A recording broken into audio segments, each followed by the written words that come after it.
Good morning, good afternoon, good evening to wherever you are joining us today. Thank you for taking time to listen and participate in this latest podcast episode. This podcast, which is the State of Digital Clinical Trials, is being brought to you by Veeva. And today I am delighted to be joined by someone I've been trying to entice to appear on the podcast for a little bit of time.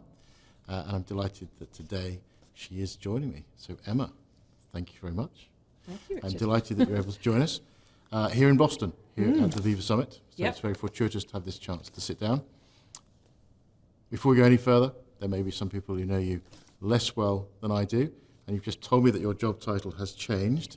So perhaps I could invite you to not butcher it, as I no doubt will. But perhaps I could invite you just to say a few words about who you are, where you come from, and what your role is within Bayer. Yeah, of course. So I'm Emma Earl. I'm based out of the UK, and I'm working for Bayer. And my new job title, though not a new role necessarily, is Head of Clinical Trial Management Services and Solutions.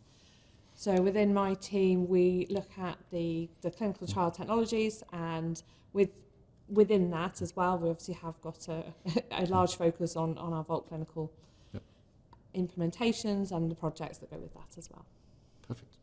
Can you perhaps just give us a little introduction to your journey in industry, how you started from a degree in pharmacology, how did you come into clinical trials, and then we'll start to talk a little about how that shapes what you do today as well. Absolutely. So actually, I when I was in school, I was pretty adamant I wanted to do medicine. I wanted to be a doctor. And my father is a doctor and sat me down and said, "Are you sure you really want to do this? Are you absolutely sure you want to do it?" And it made me question it. It made me think, is this what I want to do? And what is it about medicine that I'm interested in? And actually, it was more the drug side of it. I was interested in the interactions. So from that point, I actually then went forward with a degree in pharmacology. So I had taken a year out before I went to university, and during that year, actually went and worked for a small biotech company. And I have to say, they were fabulous to me. They really helped to give me the opportunities of looking into what being a CRA was all about. And they really helped me to say, "Oh, actually, we've never been on a closeout visit. We've got somebody going on a closeout visit. Why don't you go with them?" Right. And I can really thank them for that introduction, which actually meant that I kind of knew by the time I came out of university, I knew what I wanted to do. So I left by the time I finished my degree, and then that was then straight into the industry at that point. So starting as a CRA in a number of different companies, CROs, had a little foray into data management as part of that. All the best people do. Yeah, of course. And then actually ended up at Bayer. So I actually originally started at Bayer in 1999, so 1 or 2 years ago now. Left for a period of time to have a few children, and then came back again. So by that point, I'd come back into a CRA role, but started to look more into a kind of technology area. I'd had an opportunity to actually give some feedback on our EDC system, and kind of enjoyed that, and then found myself veering more towards that of an area of interest. Yep. And then again, another opportunity came up to focus on that. Do you see that transition then from the operational background into defining systems and processes, A, as natural, and B, is that where you think your passion is going forward? For me, it was natural, yes. It was an opportunity. It was a way of really being able to see how can we make things more efficient. I think my process brain doesn't like inefficiencies, and technology and systems gave us a really good chance to achieve those efficiencies. So that's where I saw a vision of where we could utilise that to make everything quicker and easier for everybody in theory. My wife, there's a couple of things we have in common, and I'll tell you about what my wife says about me, but I did a biochemistry degree, and the only thing I really understood after my first year was, God, I don't want to work in a lab. So that was an easy transition for me. But as part of my degree, I had a year at industry, and I fell into this thing called data management. Didn't even know what it was when I went for the interview. And I did it because I'd run out of other interviews to not go to. Yeah. And eventually I went and I got the job, and I've never looked back. And it was a very natural fit for me. So I think there's a similarity in that path and that experience. And I think that shapes future decisions, but we might come on to that in a second. But another thing you said that resonates with me is my wife says that I am incompetent intolerant. And I actually think that's a strength, but it sounds like you might have a little bit of that as well in some of the things you Quite just said. possibly, yes. It is. I have recently noticed that when I've had to give a bit more on what doesn't seem like a great process, for a number of reasons, it's a little bit in the brakes to say I want to be able to work things into a better format and make things easier. But sometimes you can't always do that. Sometimes you have to step back and go, okay, I'll let that one go. But sometimes you can. Sometimes you can, yes. So if we may, let's go back 20 years. You started off, you've learned to be a bit of a CRA. That experience then was largely paper-based, I'm going to guess, if not entirely. How do you kind of take yourself and the people you work with now from that early day to what we do today? What do you see as the major difference? Very open question, but what do you see as the major differences? And we'll go on to perhaps what's left to solve as well, which is numerous as well. But could we start with how do you see the industry has shifted from your perspective? Oh, it's a different world from what it was. Yes, it was completely paper-based. It was paper-based CRFs. It was paper-based DCFs. You know, my green pen and my Post-it notes were my best friends going out monitoring. You know, when I look back, and I think these are the days where we were allowed to bundle it all in our cars and take it, be that whatever it was you get to pick up. And double data entry happening. I think we've come a really long way. And sometimes I think we have to recognise how far we've come as well, because it's a big change. I also remember sending out the first laptops to do EDC on, and everybody think this is never going to work. But it did. But I do genuinely believe that a lot of the changes for the better. I think there's a lot of worry about change. I think everybody has their own personal limits of what they accept in terms of change. But when you try to explain to, say, a new monitor or a new CRA that starts now, what things were like 20 years ago, it's dramatic, the differences. You know, many evenings sat in a hotel room stripping CRF pages, as used to in triplicate, which again seems unheard of now to just log into a website and do what you need to do with EDC. Well, I think there are certain things that have been cast from our memories. The no carbon required CRFs, as you mentioned, the green pen, the red pen, the blue pen, and which one you could use in which circumstance. I think those are things that were probably embedded in our formative years. You mentioned starting in a biotech. I started at Glaxo, as was, and I think that's possibly the luckiest, most fortunate thing that happened to me, because they trained you so well. And it sounds like you had that similar experience. Do you think that's key to launching you into this world, that first formative education? I think it is. It gave me such a breadth, very different to maybe a GSK experience where it's very big and often you have very defined roles for a specific task. Because it was a small biotech, everybody did a lot of different things. So you actually got a really, really broad experience immediately going in. And I think for me that worked really well. It gave me that exposure. I was very young. Some of this was before I actually started at university. So, I think for me it gave that exposure. But I do also remember actually one of my first jobs with a CRO, and one of my managers there first, and it stuck with me ever since, said, "You never learn anything from something that goes well. You have to have all those problems. You have to problem solve. You have to troubleshoot, and that's how you learn." And I think that's one thing that's really stuck with me through the years. Maybe we can just double click on something there. You've mentioned process roles, and you add technology to that list. How do you see that's evolved? And moving more and more into your current role, how you're changing things there. But I'm assuming going from paper-based, I'm assuming FedEx was your best friend at one point, green pens. Moving forward then into how you've seen EDC come on board, a modernised new CTMS, payments, other challenges we're facing. How have you seen that journey come across?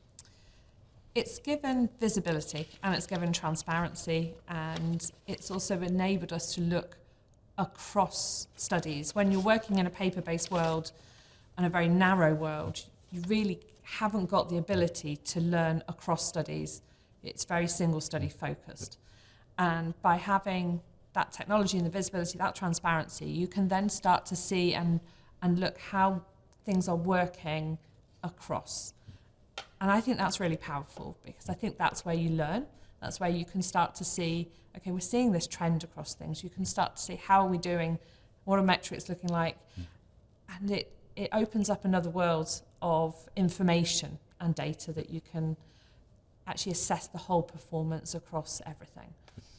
How different do you think the research you're trying to support today is to where it was 20 years ago, 10 years ago? And how does that manifest itself in terms of some of the challenges you're trying to address? There's a lot of complexity, I would say. I think we're seeing protocols getting more and more complex, more and more edge cases coming through, and there's standardization, but because of that complexity, we're having to it's not always a one-size-fits-all approach. And it's really trying to manage that. And I think we're seeing that more and more frequently. It would be pretty boring if everything was always the same. So I don't necessarily see it as a negative, but it does mean that we have to be able to have systems and technology and processes that can accommodate those edge cases without having 25 different processes for one thing. So I want to jump on that, just writing down people, process, technology. I think is an obvious place to go in a second, but something you just made me think of. Science versus operations. You're in a company that's doing gene therapy, cell therapy, pretty advanced scientific research, and you just mentioned about one size doesn't fit all. How do you balance that? How are you balancing what your scientists are trying to do with the need to run an organization of several thousand people, keep clinical trials going? I won't even mention COVID yet, we'll come back to that. But how do you balance that scientific pull-through with what you can do today? Is that a healthy tension? Is it not a tension at all? What's your thoughts there? I think every time you get a new scenario, there's an element of tension. There's an element of, how are we going to do that? How do we have to think about that? And that sort of slight out-of-the-box thinking. We know we've got our parameters. You know, we've had a recent scenario where we've had to relook at the way we number our studies because of our collaborations. So it's never necessarily a complete negative. And actually, I think there's quite a lot of energy that we get from our teams by throwing a problem on the table and going, okay, how are we going to solve this? And how are we going to get around this? And how can we work with it?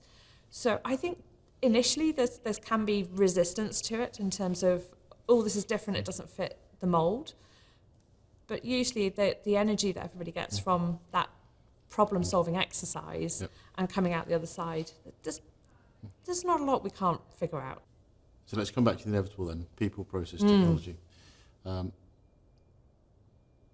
you think there's one that's more important? I'm going to push you on that. Is there one that's more important, or is it just, look, it's equally weighted amongst them? Oh, that's a really tough one. We've seen that we can work without technology. We're just not very Which pains me, by the way. It does pain me, yes. But I agree with you. But we did it. Yep. We did it without much technology. So we did do it. But we were slower. And there was room for error, or more room for error than there is now. So as much as, from somebody who works with technology to say, actually, we have done that in the past, but it wasn't necessarily efficient. We really cannot do it without our people, and we would really struggle with that process. It becomes the Wild West without some process. But I think there is a happy marriage to be made between the three parties there, really. And with people, I think you have to have people with a mindset to leverage process and technology. If you can have people who don't want to do either of those and want to do what they've always done without awareness of opportunities with technology or the opportunities and the advantages of process. So I think you can work hand in hand. I like your answer. I think you avoided any pitfalls, which is good. But I like your answer because I think coming the other way, surely technology is there to enable people to do what needs to be done. We are in an industry where people deal with people. Yes. We've talked over the last 2 days here that where does clinical research really happen? It happens in sites when a person talks to another person, albeit a patient. So I think that's very much it. I think technology should make it better, should make it easier. Absolutely. And probably everyone expects me to say technology is the most important, but I'm going to say it's people. I think in our recent past we've seen we as an industry have developed technologies that haven't changed the world the way we thought they would. Well, that's because people couldn't use them in a real world setting, or they were poorly timed or poorly designed or whatever it might be. But it's people who make or break it. Or too many of them. Yeah. I think that's the other. We'll definitely going to come on to the that other one in a piece. second as well. Yeah. But I completely agree. How do you see site centricity and patient centricity in particular changing some of what you do? It should always have been important, I will say, but I think it's become more of a focus. Yep. And I think we probably should have had more focus as early as we could have done. And I think I found it very interesting being able to listen to sites in the last couple of days and to hear where their pain points are. I think the more that we can do that, the more that we can improve it for everybody. I think in terms of patient versus site centricity, access to patients is always a little bit more challenging than access to sites from a sponsor perspective. Now, that doesn't mean we shouldn't forget about them, but I think we also have to not just focus on patients because we forget about the site in the middle.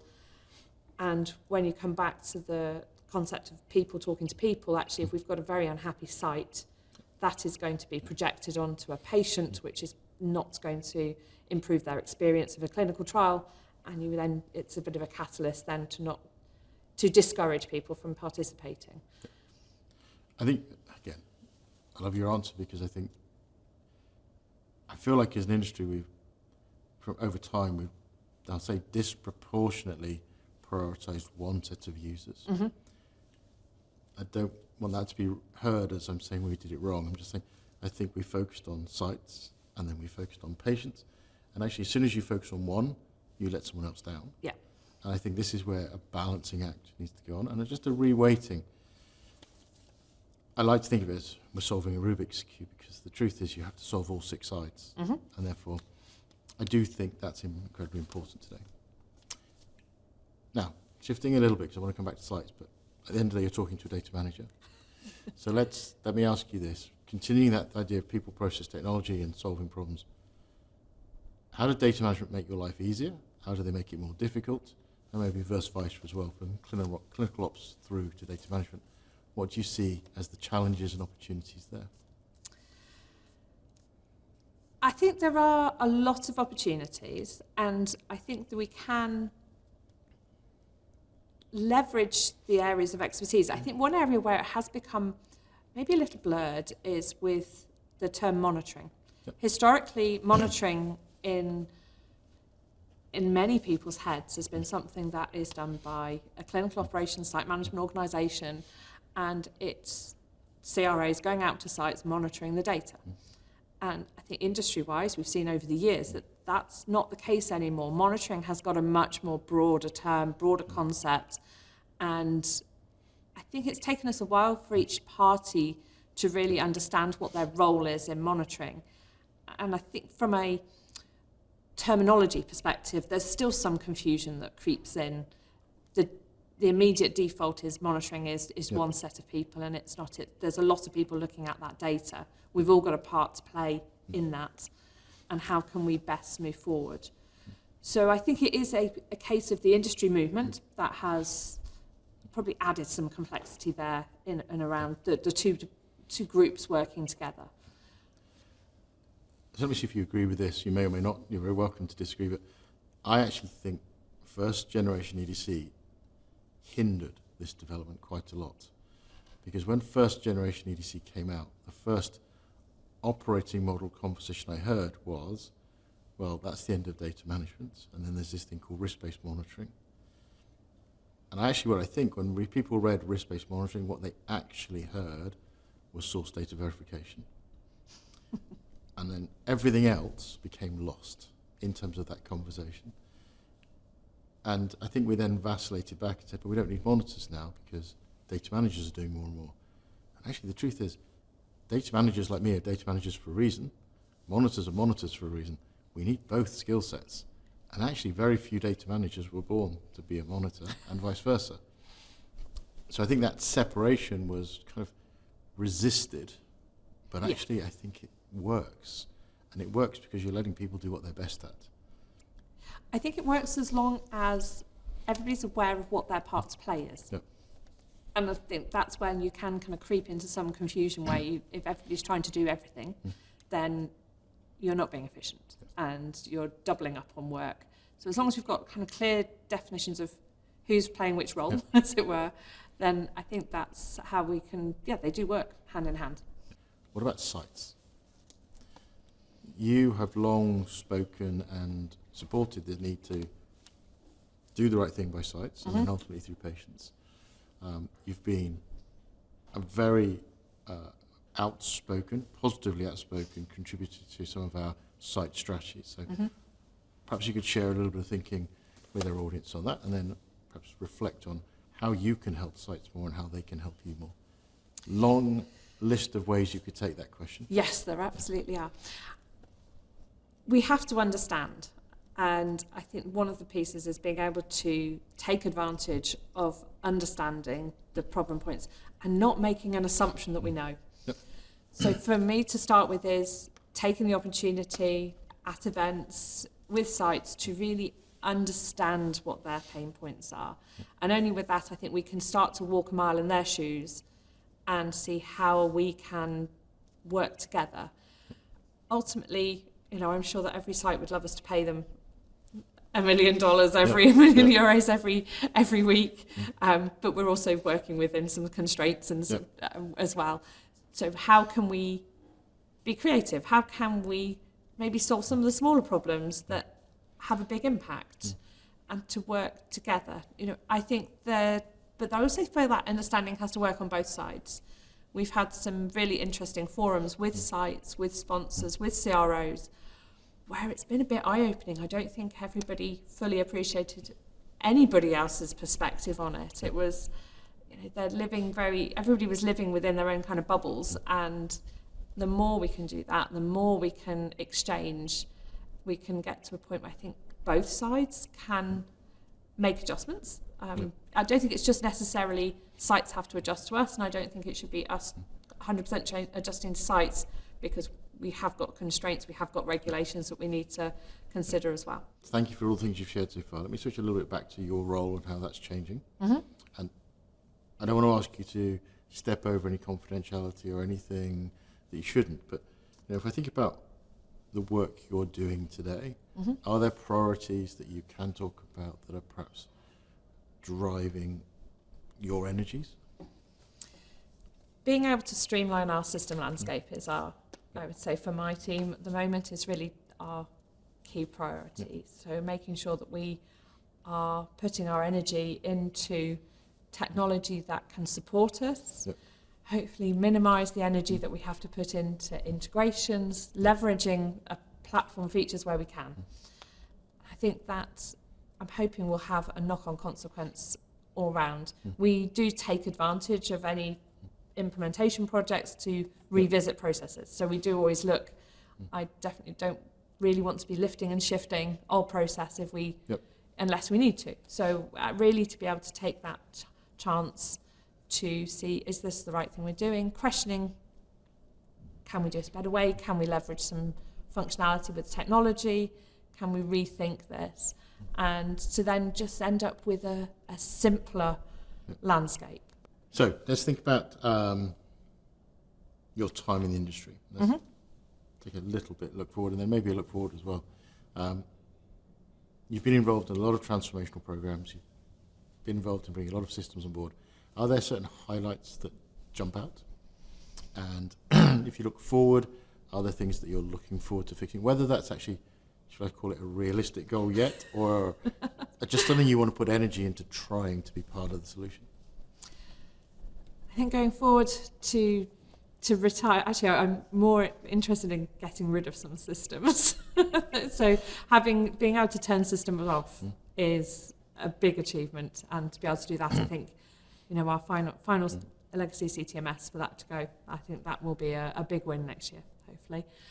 In terms of looking backwards, I would say we've had a few wins that stick out, and actually being able to get some of our functions to really rethink their process, and functions that I would never ever in a million years have thought would agree to it, and to really look to see actually they saw the vision that we could have with and taking advantage of technology, and they were brave enough and they were willing enough to say, actually we can do this differently.